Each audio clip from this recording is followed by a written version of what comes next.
चीन में रहने वाले लोगों के लिए एक कहावत मशहूर है कि वह मेज और कुर्सी के अलावा सब खा लेते हैं जिसकी लातें होती हैं। वह हेलीकॉप्टर और जहाज के अलावा सब कुछ खा लेते हैं जो उड़ सकता हो। वह पानी में तैरने वाली हर चीज को खा जाएंगे बशर्ते वह सबमरीन या किश्ती न हो। वाकई यह सब सुनने में काफी मजाकिया लग रहा है। असल में आज की यह वीडियो चाइनीज लोगों की खाने की आदतों को सही या गलत कहने की नहीं है, बल्कि उन लोगों के लिए है जो यह जानने के लिए बहुत उत्सुक रहते हैं कि आखिर क्यों चाइनीज लोग इतने सारे जानवरों को खाते हैं। दुनिया के बाकी हिस्सों की तुलना में खाने योग्य शब्द की परिभाषा चीनी लोगों के लिए थोड़ी अलग है। चीनी व्यंजनों में चीन की सांस्कृतिक विभिन्नता का उदाहरण है। बहुत बड़ी और विभिन्न आबादी के साथ चीन में विभिन्न व्यंजन हैं, इसलिए सभी चीनी लोग विचित्र चीजें या सब कुछ नहीं खाते हैं।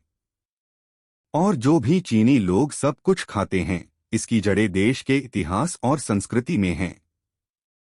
चीनी लोग सब कुछ क्यों खाते हैं, इसका एक मुख्य कारण बड़ी आबादी है। बड़ी आबादी के कारण पूरी आबादी को पर्याप्त कृषि संसाधन उपलब्ध कराना एक बाधा थी। पिछली शताब्दी में चीन भयानक अकाल का शिकार रहा है और इस प्रकार यह कहा जाता है कि चीनी लोगों ने अपने आप को किसी भी प्राणी को खाने के लिए अनुकूलित किया है जो चल रहा है या जो कुछ भी उन्हें जीवित रखता है।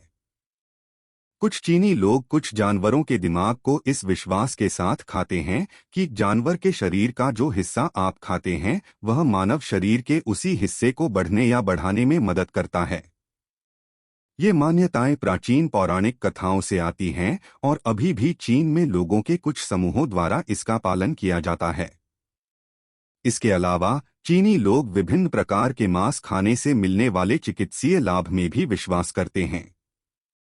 यह भी देखा गया है कि प्राचीन चीन में अमीर लोग कुछ जानवरों को अमीरी और लग्जरी के प्रतीक के रूप में खाते थे। उदाहरण के लिए शार्क का पंख। चीन में लोग आज भी शार्क के पंख खाते हैं क्योंकि ये आदतें उनके पूर्वजों से ही गहरी रूप से ग्रहण की गई हैं। आज भी शार्क फिन सूप और शार्क फिन से बने अन्य व्यंजनों को सेलिब्रेशनों और समारोहों में पकाया जाता है।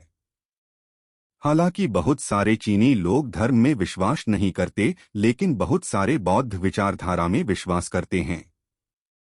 वे जितना हो सके कम से कम बर्बाद करने में विश्वास करते हैं और यह सुनिश्चित करते हैं कि कुछ भी बर्बाद न करने के लिए सभी भागों को खाया जाए। इसके अलावा चीन में कई बौद्ध अनुयायी शुद्ध शाकाहारी हैं।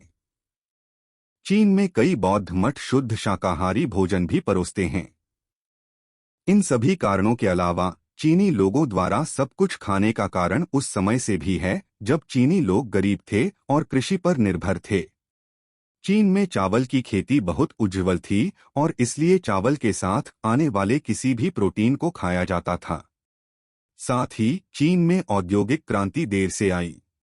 गरीबी और बड़ी आबादी की समस्याओं के कारण चीनी लोग जो मिलता है उसे खाओ में विश्वास करते थे और इसलिए उस समय किसी भी चीज की मांग नहीं की जो उस समय में फालतू हो। यह देखा जा सकता है कि चीनियों के खाने की अलग अलग आदतें हैं जो बाकी दुनिया की आदतों से बिल्कुल अलग हैं।